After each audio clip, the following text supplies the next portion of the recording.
पढ़ेंगे, हमें पढ़ने से पहले कुछ जान लेना चाहिए। स्टार्टिंग में हम देख लेते हैं क्या है। The school boy is in the poem is not a happy child. जो स्कूल गोइंग बॉय है इस पोएम में, जो स्कूल जाने वाला बच्चा है इस पोएम में, वो बिल्कुल भी खुश नहीं है।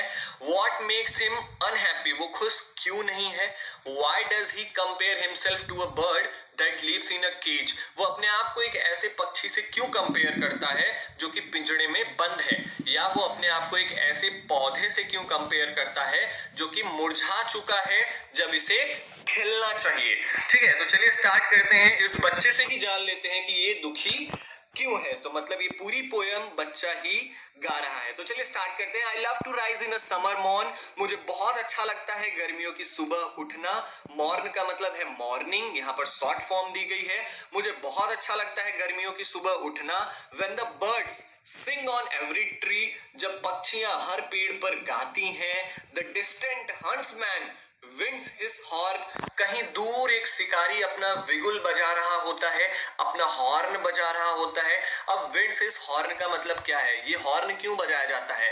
ये हॉर्न फिगर में आप देखिए एक सींग जैसी चीज होती है, जानवरों की सींग जैसी चीज होती है, इसको बजाया जाता है ताकि ये अच्छे से शिकार किया जा सके। मैं आपको पूरा एलिब्रेट कर देता हूं। ये जो शिकारी कुत्ते आप देख रहे हैं, इनको सिग्नल देने के लिए ये विगुल बजाया जाता है। या कभी कभी ये शिकारी कुत्ते अगर कोई शिकार कर लेते हैं तो इनको कॉन्ग्रेचुलेशन देने के लिए भी ये हॉर्न बजाया जाता है। तो आई थिंक आपको अब पता चल गया होगा कि हॉर्न क्यों बजाया जाता है।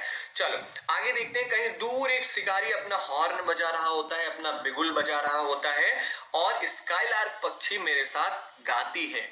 ओ व्हाट स्वीट कंपनी, हम दोनों मिलकर, स्काईलार्क पक्षी और मैं दोनों मिलकर बहुत अच्छा गाते हैं। हम दोनों की जो कंपनी है वो बहुत ही ज्यादा स्वीट है। तो पहले स्टैंजा में यहाँ पर कुछ नेचर की चीजों को बताया गया है कि जो गर्मियों की सुबह होती है वो बहुत अच्छी होती है। मुझे बहुत अच्छा लगता है क्योंकि पक्षियां हर पेड़ पर गाती हैं, शिकारी अपना बिगुल बजा रहा होता है और स्काईलार्क पक्षी मेरे साथ गा रही होती है। Now second stanza, but to go to school, लेकिन वहीं पर स्कूल जाना, इन अ समर मॉर्न, गर्मियों की सुबह में स्कूल जाना, O it drives all joy away, ये हमारी सारी खुशियों को छीन लेता है, ये हमारी सारी खुशियों को भगा देता है।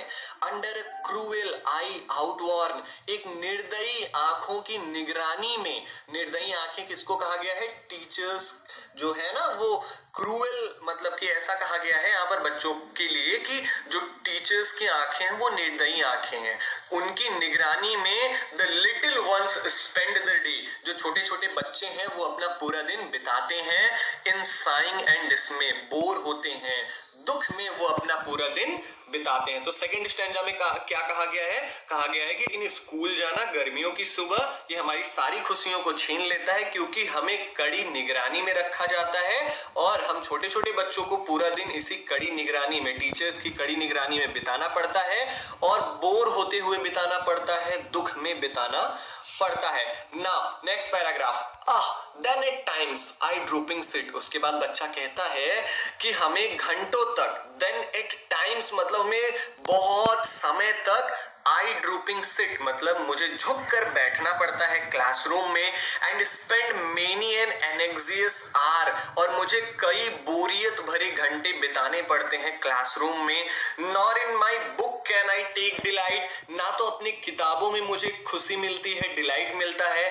Nor sit in learning's bower, ना तो मुझे क्लासरूम में बैठकर खुशी मिलता है। Worn through with the dreary shower, क्योंकि मैं पूरी तरीके से वॉर्न थ्रू हो चुका हूं, ऊब गया हूं, किन चीजों से, with the dreary Zoar, ड्रीयरी Zoar का मतलब टीचर्स के लगातार लेक्चर्स की वजह से मैं बिल्कुल वॉर्न थ्रू हो गया हूं।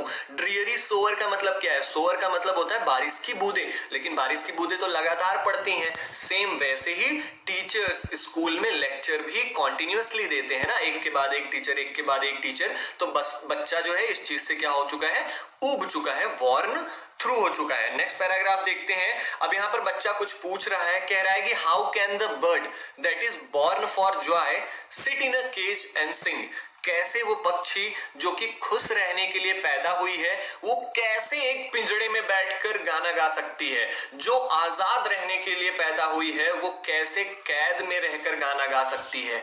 और उसी प्रकार से एक बच्चा जब डरा हुआ रहेगा, जब वो एनॉयड रहेगा, जब वो परेशान रहेगा, तो वो क्या करेगा?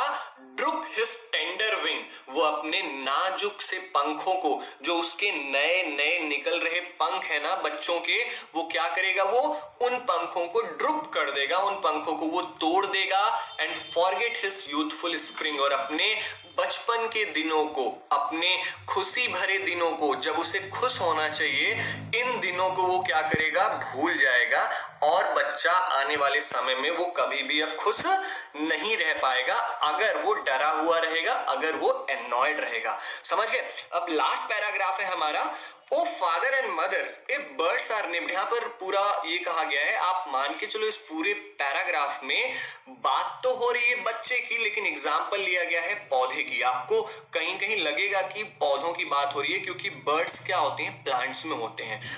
हमारे चाइल्ड बच्चों में बर्ड्स नहीं होते हैं, ठीक है। और ब्लॉसम्स का मतलब भी होता है जो फूलों के लिए ही यूज होता है। प्लांट्स, तो ये सारी चीजें प्लांट्स के लिए ही है, लेकिन यहाँ पर बच्चे का एग्जाम्पल लिया गया है। मैं आपको बताता हूँ, फिर से समझाता हूँ।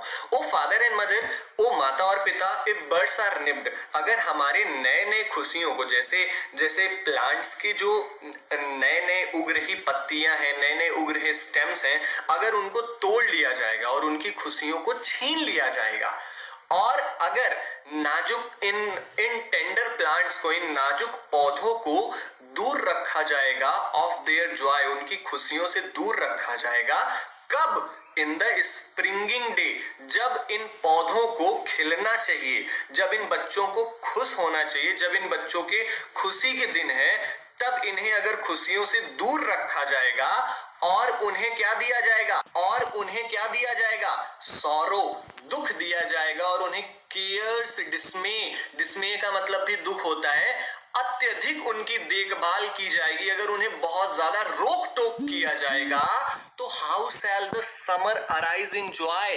कैसे फिर, कैसे जो गर्मियों की सुबह होगी वो कैसे खुशनुमा होगा, कैसे कैसे जो समर मॉर्निंग है वो कैसे जॉयफुल होगा, या कैसे वो पौधे गर्मियों में फल ले पाएंगे। मतलब इनडायरेक्टली कहा गया है कि अगर बच्चों के बचपन को ही छीन लिया जाए, तो वो आगे चलकर कैसे प्रोडक्टिव होंगे, वो बिल्कुल भी वेस्ट हो जाएंगे अगर उनको शुरुआत की खुशियां नहीं दी गई। तो the poem is written by William Blake. I think आपको पोएम बहुत अच्छे से समझ में आया होगा।